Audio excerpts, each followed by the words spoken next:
गुर्दे के मर्ज़ की मैनेजमेंट के सिलसिले में लाइफ़स्टाइल एक बड़ा ही अंडररेटेड टॉपिक है और वो वाहिद चीज़ जो आपके गुर्दे के मर्ज़ को बढ़ने से रोक सकती है, वो है आपका लाइफ़स्टाइल।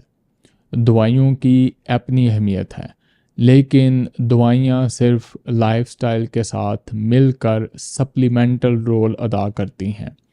अगर आप सारी दवाइयाँ लाइफ़स्टाइल के बगैर लेते रहेंगे तो आप उस सिचुएशन में होंगे हर वक्त जिसको हम कहते हैं प्रोग्रेसिव डिजीज़।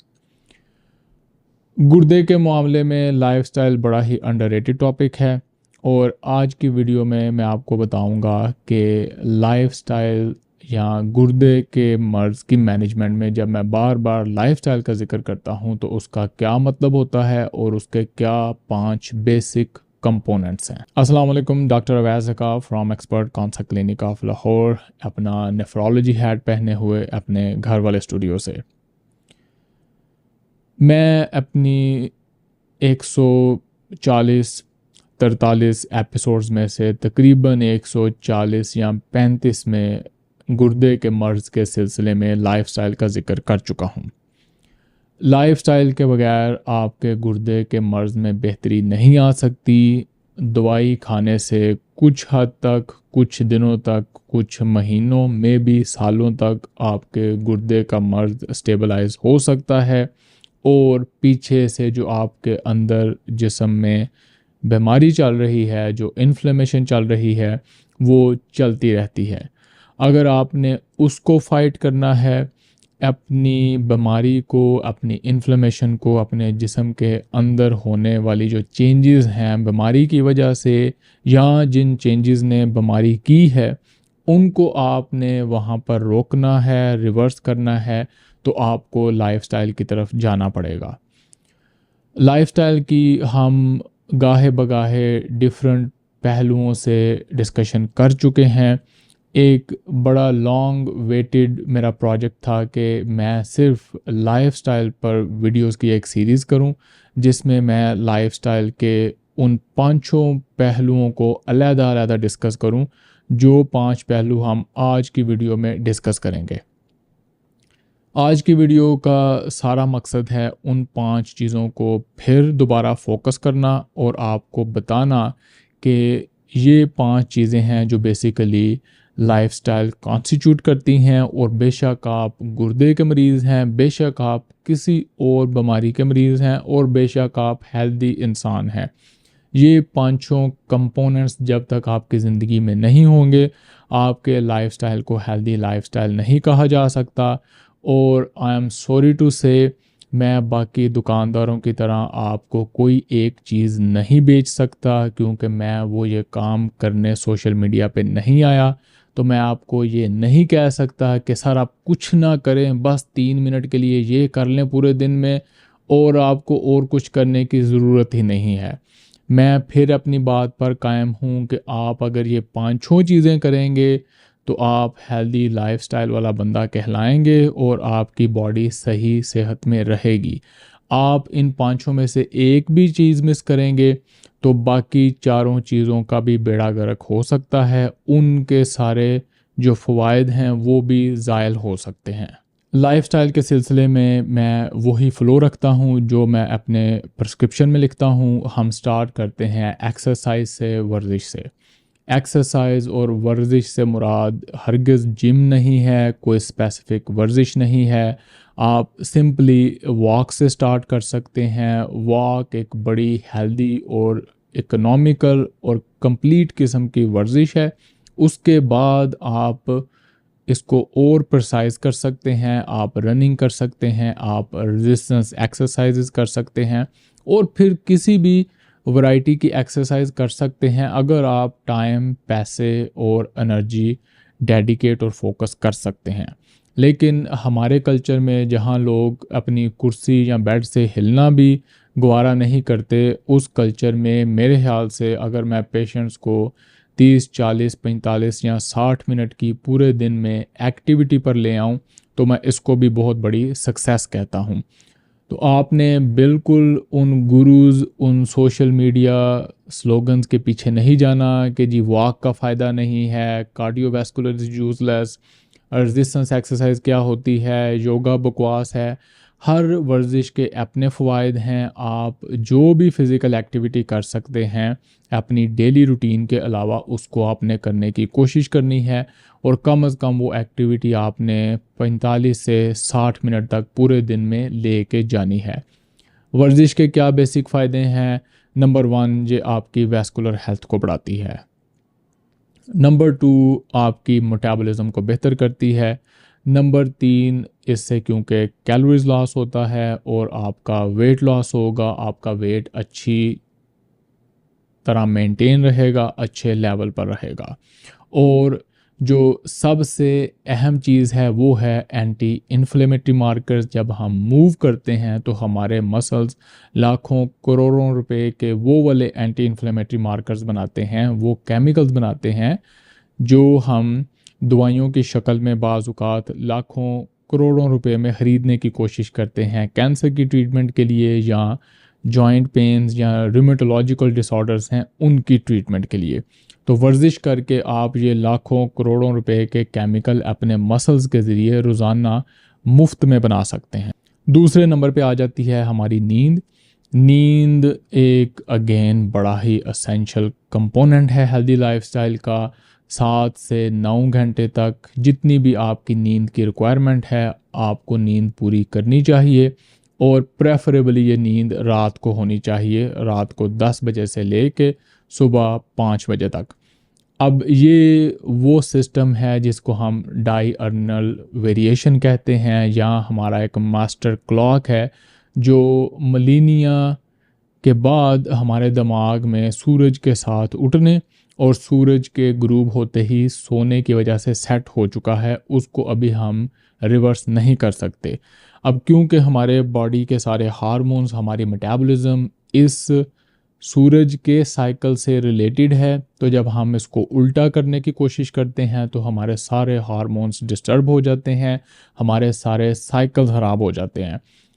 तो जो लोग तो मजबूर हैं, जिनका रोज़ी रोटी का सिलसिला है ही रात की नींद हराम करने पे, रात की शिफ्ट करने पे, उनके लिए तो मजबूरी है, उनको बंदा कुछ नहीं कह सकता।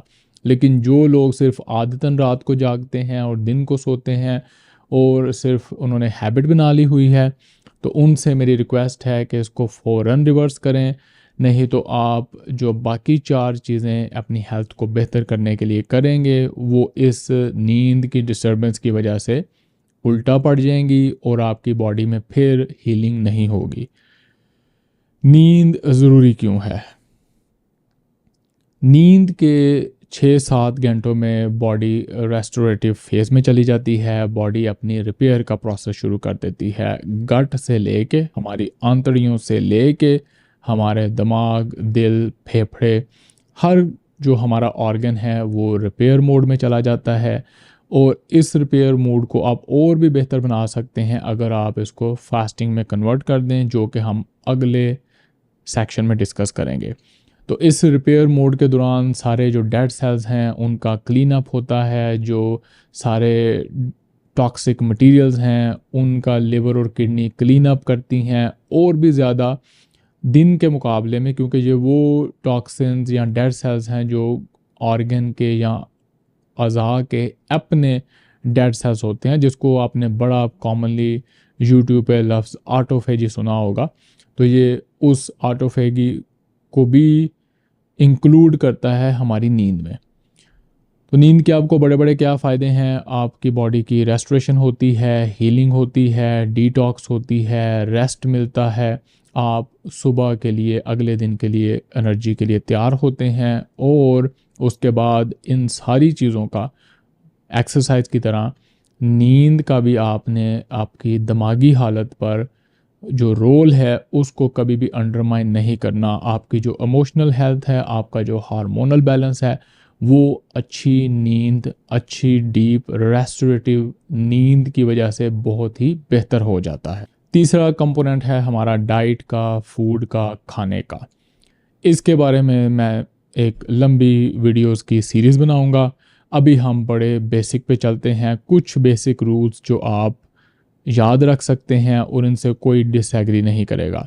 नंबर 1 कि आपने 3 टाइम खाना खाना है, 3 से कम करें, 3 से ज़्यादा ना करें। नंबर 2, मैं बड़ा बेसिक फार्मूला करता हूँ जो कि सारी ज़िंदगी का एक्सपीरियंस, पेशेंट्स के साथ एक्सपीरियंस और बेतहाशा किताबें और स्कूल ऑफ थॉट्स पढ़ने के बाद मैंने निकाला है कि सुबह आपको हर कोई ब्रेकफास्ट में प्रोटीन रिकमेंड करेगा, उसमें पाकिस्तानी सस्ते स्टाइल में आप अंडे उबाल के खा सकते हैं, क्योंकि हम पाकिस्तानी वैसे भी अंडे ही खाते हैं सुबह। सिर्फ उसमें से आपने पराठा या ब्रेड को ख़त्म करना है, सिर्फ अंडों की मिकदार बढ़ा देनी है। उसके बाद दोपहर को आप लंच में सारा सलाद कन्वर्ट कर दें, रंग बिरंगा सलाद। 20 से 30 कलर्स पूरे हफ्ते में रेकमेंड करते हैं जो अच्छे, डिसेंट, पढ़े लिखे और नॉन बायस्ड साइंटिस्ट हैं। उनका कहना है कि जब हम 30 डिफरेंट कलर के फल और सब्जियां मिक्स करके पूरे हफ्ते में सलाद खाते हैं तो उससे हमारे गट की हेल्थ बेहतर होती है और हमारा जो मेटाबॉलिज्म है, हमारा हार्मोनल बैलेंस है, हमारा जो इन्फ्लेमेशन का सर्कल है वो बहुत ज़्यादा बेहतर हो जाता है। और रात का जो खाना है उसको मैं कहता हूँ कि आप ट्रेडिशनल खाना करें, ताकि आपका जो सोशल हेल्थ का कंपोनेंट है, जो कि 5वां कंपोनेंट है हेल्थ का, उसको हम अगले फेज़ में डिस्कस करेंगे, वो भी आपका पूरा हो। आपको ये भी गिल्ट फील ना हो, रिग्रेट ना हो कि जी मैं तो परहेज़ करता हूँ, मैं तो खाता ही कुछ नहीं, घर वाले कुछ खा रहे होते हैं, मेरे लिए कुछ पक रहा होता है। आपने घर वालों के साथ रात को बैठ के वही रोटी चावल सालन खाना है जो बाकी खा रहे हैं, गुर्दे के मरीज़ हों या नॉन गुर्दे के मरीज़ हों। मेरी तरफ से ना किसी सब्ज़ी की कोई परहेज़ होती है, ना किसी गोश्त की कोई परहेज़ है, ना किसी दाल की कोई परहेज़ है। मैं रेकमेंड करता हूँ कि आप हफ्ते में 1-2 दिन गोश्त खाएं, बड़ा खाएं, छोटा खाएं, 1-2 दिन सब्जियां खाएं, 1-2 दिन दालें खाएं और इस तरह आप अपना पूरा वीक बनाएं अपने ट्रेडिशनल खाने के साथ। अब ये जो गोश्त की मिकदार है हफ्ते में जो 2 दिन है वो 200-300 ग्राम पर डे से ज़्यादा नहीं होनी चाहिए। यहाँ पे मैं ज़रूर आपको रिस्ट्रिक्ट करूँगा कि इससे ज़्यादा तजावज़ आपने नहीं करना। लेकिन अगर आपको कोई कहे जी बड़ा गोश्त बंद, बकरा बंद, तो उस डॉक्टर की आप मानें। अगर आप मेरे पेशेंट हैं या अगर आपने मुझे फॉलो करना है तो मैं बल्कि रिकमेंड करूँगा ज़बरदस्ती हफ्ते में 1 दिन बड़ा गोश्त ज़रूर खाएं। बड़ी ही हेल्दी और न्यूट्रिशियस चीज़ है। इसमें ना मेरी किसी के साथ कमीशन है, ना ही कोई बीफ वाले मेरे पास आते हैं। मैं सिर्फ इस मिथ से परेशान हूँ कि एक इतनी हेल्दी डाइट को, अनलेस कि आपका कोई रिलीजियस इशू आप गोश्त नहीं खाना चाहते, तो हम इतनी हेल्दी डाइट को साइड पे करके बैठे हुए हैं जो कि पाकिस्तान में बड़ा इजीली अवेलेबल है। उसके मुकाबले में बाज़ औक़ात हमारे पास सब्जियां और अच्छे फल बड़े लिमिटेड हैं, लेकिन शुक्र है बीफ और बकरा हमारे पास अवेलेबल तो हैं, तो वो तो हम खा सकते हैं ना कम अज़ कम। ये हो गया। उसके बाद रात का जो खाना है वहाँ से लेके सुबह के नाश्ते तक कम से कम 12 से 14 घंटे का ब्रेक रखें। रात के सोने से, यानी कि रात का जो खाना है और सोने के दरमियान कम से कम 3 घंटे का वक्फ़ा होना चाहिए। उसका फ़ायदा ये होता है कि जब आप सोने के लिए जाएं तो आपका मैदा, आपकी आंतड़ियाँ ऑलमोस्ट रेस्टिंग फ़ेज़ में, हाली फ़ेज़ में चली गई हों, क्योंकि वही रिपेयर का काम करती हैं। और इसी बैकग्राउंड में आपको फास्टिंग का मौका मिल जाता है, यानी कि रात को सोने से लेके सुबह के नाश्ते तक आप बेसिकली फास्टिंग में हैं, जिससे आपकी नींद ज़्यादा गहरी हो जाती है और आपका जो रेस्टोरेटिव फ़ेज़ है, बॉडी का जो हीलिंग फ़ेज़ है, वो और भी ज़्यादा बेहतर हो जाता है। खाने के मामले में आखिरी सेक्शन जो कि मेरा डिसएग्रीमेंट है स्पेशल स्कूल्स के साथ, paleo diet, carnivorous diet, keto diet, intermittent fasting, time restricted fasting, मैं इनमें से किसी की भी फेवर में नहीं हूँ, क्योंकि ये लाइफ लॉन्ग प्रैक्टिकल मेथड्स नहीं हैं। हाँ, शॉर्ट रन के लिए आप इनमें से किसी भी एक स्कूल को फॉलो कर सकते हैं। ये सब के सब ही वेट लॉस कराते हैं और इनिशियली आपको एक रीसेट पॉइंट दे देते हैं, पर जिस दिन आप इस काम को छोड़ेंगे उसके कुछ दिनों बाद आप वापस उसी जगह पर पहुंच जाएंगे जहां आप इस स्पेशल डाइट या प्लान को स्टार्ट करने से पहले थे। तो मैं इसलिए पेशेंट्स को रिकमेंड करता हूं कि आप वो चीज़ करें जिसको आप हेल्दी लाइफस्टाइल तो ज़रूर कह सकें, आप उसको परहेज़ का लफ्ज़ ना कह सकें, क्योंकि वो चीज़ आपने आज से शुरू करके मरते दम तक ब्रेक के बगैर करनी है। और इनमें से कोई भी चीज़ आप कुछ हफ्तों, कुछ महीनों या मैक्सिमम 1-2 साल से ज़्यादा नहीं कर सकते। फाइनली आपने बर्नआउट होना है, आपने गिव अप करना है, आपने इंटरमिटेंट फास्टिंग भी छोड़ देनी है, आपने कीटो डाइट भी छोड़ देनी है। और फिर मैं एम्फेसाइज करता चलूँ कि 1-2 स्पेशल बड़े मोटिवेटेड लोग लाइफ लॉन्ग भी ये चीज़ें मेंटेन कर सकते हैं, लेकिन मेजॉरिटी जो हमारी आम आवाम है, जो मेरा एक मरीज़ है, जनरल पॉपुलेशन है, वो इन स्पेशलाइज्ड मेथड्स को लाइफ लॉन्ग लेके नहीं चल सकती। इसलिए मैं उनको कुछ ऐसे बेसिक फार्मूले हेल्दी डाइट के बताता हूँ जो वो अपनी ज़िंदगी में बाकी घर वालों के साथ मिलकर लेके चल सकते हैं। स्पेशलाइज्ड फार्मूलों के मैं हक में नहीं हूँ। चौथे नंबर पे आ गया stress management. Stress management, emotional health, mental health, और इसके बाद अगला फेज़ है हमारा सोशल हेल्थ। ये ज़रा ट्रिकी सब्जेक्ट्स हैं, इनका ना कोई टेस्ट अवेलेबल है, ना इनका कोई ख़ास लैंडमार्क है। ये स्लिपरी टॉपिक्स हैं और इन पे सबका इत्तेफाक राय भी नहीं है। लेकिन आपने बहरहाल अपने स्ट्रेस को मैनेज करने की कोशिश करनी है। अब स्ट्रेस को, मेंटल हेल्थ को मैनेज कैसे करें? पहली बात तो यही एक्सरसाइज, यही नींद, यही अच्छी डाइट या अच्छी डाइटरी हैबिट्स आपको मेंटली, इमोशनली एक बड़ा स्ट्रॉन्ग किस्म का बैकग्राउंड मुहैया करते हैं, आपको स्ट्रॉन्ग बनाते हैं। फिर उसके ऊपर आप कुछ स्पेशल चीज़ें कर सकते हैं, जैसे मेडिटेशन, कोई भी स्पिरिचुअल एक्टिविटी या क्रिएटिव एक्टिविटी जिससे आपकी मेंटल रेजिलियंस बढ़ती है, आपका वर्ल्ड व्यू बेहतर होता है, आप में कुव्वत बर्दाश्त आती है। वही चीज़ जो आपको 6 महीने, साल पहले बड़ा चिड़चिड़ा करती थी, आप दूसरे बंदे को बर्दाश्त नहीं कर सकते थे, वो आपकी कैपेसिटी आप समझें कि बढ़ जाती है। आप वाइज बन जाते हैं, आपको दुनिया के जो शॉक्स हैं या दुनिया में जो बाकी वियर्ड चीज़ें होती हैं वो आपको उस तरह का झटका नहीं लगाती। आप मेंटली प्रिपेयर्ड, फ्लेक्सिबल और रिजिलियंट होते हैं कि हाँ यार ठीक है, ये होता है, आई न्यू दिस, मैंने फ़लाँ बुक में पढ़ा था, मैंने फ़लाँ बंदे से सुना था। तो इसके लिए सारी spiritual activity, creative activity, reading, writing, अच्छी डिस्कशन, कोई भी इंटेलेक्चुअल एक्टिविटी, आजकल आप जैसे सोशल मीडिया पे, यूट्यूब पे बेहतरीन और बेतहाशा मटेरियल पड़ा है, उसको देख के आप अपनी मेंटल ग्रोथ कर सकते हैं। बेसिकली आपने टारगेट रखना है कि मैं जो आज है उसको पिछले कल से बेहतर बनाऊं, और जो आने वाला कल है उसमें मैं आज से भी बेहतर हूं, दुनिया को भी बेहतर करने की कोशिश करूं, अपने आप को भी बेहतर बनाऊं। तो फिर आपको एक रास्ता मिल जाएगा, एक मंजिल मिल जाएगी, और आप अपने जो माइंड है उसकी ग्रोथ करते रहेंगे। ये सब आप जब करेंगे तो आपका जो स्ट्रेस हैंडल करने का लेवल है, आपकी जो एबिलिटी है वो बहुत बढ़ जाती है। फिर आपको उस तरह छोटी छोटी चीज़ों से स्ट्रेस, टेंशन या परेशानी नहीं होती जिनसे दूसरे लोगों को होती है या जिनसे आपको कुछ महीनों या हफ्तों पहले होती थी। तो आपने stress management, emotional health, mental health के बारे में खुद पढ़ना है, देखना है कि आपकी पर्सनैलिटी में कौन सा पार्ट वीक है और कैसे उसको बेहतर किया जा सकता है। 5वें नंबर पे आ गई हमारी सोशल हेल्थ। मॉडर्न लाइफ में फाइनेंशियल इंडिपेंडेंस की वजह से, अच्छी मार्केट की वजह से हमारी आपस में जो डिपेंडेंस है वो काफ़ी हद तक कम हो चुकी है। पर एज ए ह्यूमन हम इवॉल्व हुए हैं, कम्युनिटी के तौर पे हम एक दूसरे का ध्यान रखते थे। बेशक वो एज ए हंटर गैदरर, जब हमारे बुज़ुर्ग शिकार करने जाते थे तो एक दूसरे को पीछे से देखते थे, या उन मौके में जब एक फैमिली या कबीले के पास खाने को होता था और दूसरी के पास नहीं होता था तो वो दूसरा कबीला इसको हेल्प करने आता था।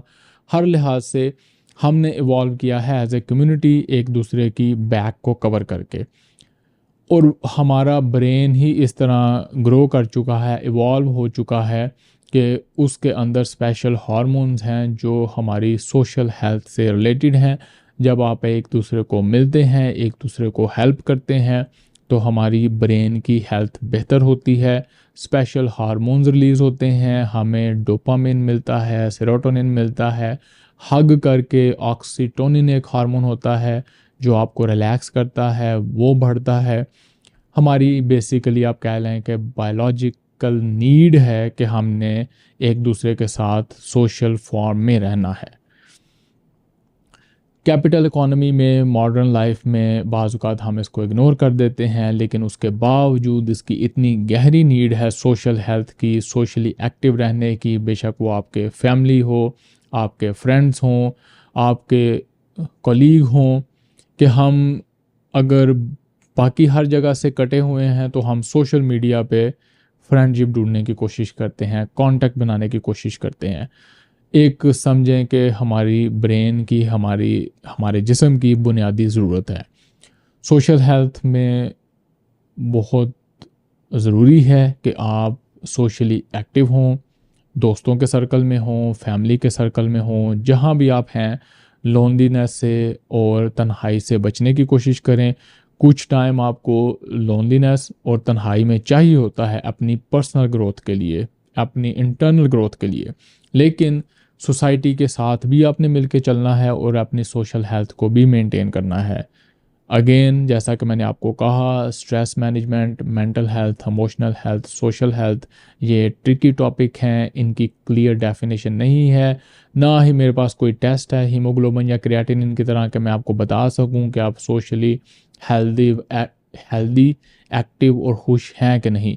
ये आपने खुद ही जज करना है और खुद ही देखना है कि क्या मेरी सोशल हेल्थ, मेरी ज़िंदगी का मकसद, मेरा जो पर्पस है, उसमें कोई कमी तो नहीं है, मैं हर तरह से हर चीज़ पूरी करने की कोशिश कर रहा हूँ, और अगर नहीं तो आपने उसकी तरफ काम आज से ही शुरू कर देना है। एपिसोड को समराइज़ करते हैं कि गुर्दे की सेहत के मामले में और आपकी जनरल सेहत के मामले में हेल्दी लाइफस्टाइल को आप इग्नोर नहीं कर सकते, और हेल्दी लाइफस्टाइल के जो पांचों कंपोनेंट्स हैं, एक्सरसाइज, नींद, फूड या diet, mental health, stress management और सोशल हेल्थ, इन पांचों के पांचों पर ही आपने काम करना है और किसी एक को भी इग्नोर नहीं करना। मुझे आपने बताना है कि अभी तक आपको इसके बारे में क्या पता था, आपने इसके बारे में क्या इम्प्रूवमेंट की, और पिछली वीडियो से आपने इसके बारे में क्या सीखा। अगली आने वाली वीडियोस में मैं पीरियोडिकली, यानी कि मैं लगातार सारी वीडियोस इस टॉपिक पे नहीं बनाऊंगा, लेकिन हर 2-3 वीडियोस के बाद मैं एक एपिसोड इस हेल्थ और हेल्दी लाइफस्टाइल रिलेटेड टॉपिक से करूंगा। और फाइनली मेरा प्लान है कि मैं एक स्पेशल पॉडकास्ट या लाइव सेशन शुरू करूं जिसमें हम सिर्फ पाकिस्तान में हेल्दी लाइफस्टाइल को मैनेज करने के लिए डिस्कशन स्टार्ट करें, क्योंकि ये फील्ड बिल्कुल खाली है और कोई भी डॉक्टर लेवल का, स्पेशली हाईली स्पेशलाइज मेरी तरह के डॉक्टर लेवल का बंदा इस टॉपिक पर बात नहीं कर रहा। मुझे आपकी ओपिनियन, कमेंट्स, एक्सपीरियंस का इंतज़ार रहेगा। मुलाकात होगी अगली वीडियो में। अपना ख्याल रखिएगा। अल्लाह हाफिज़।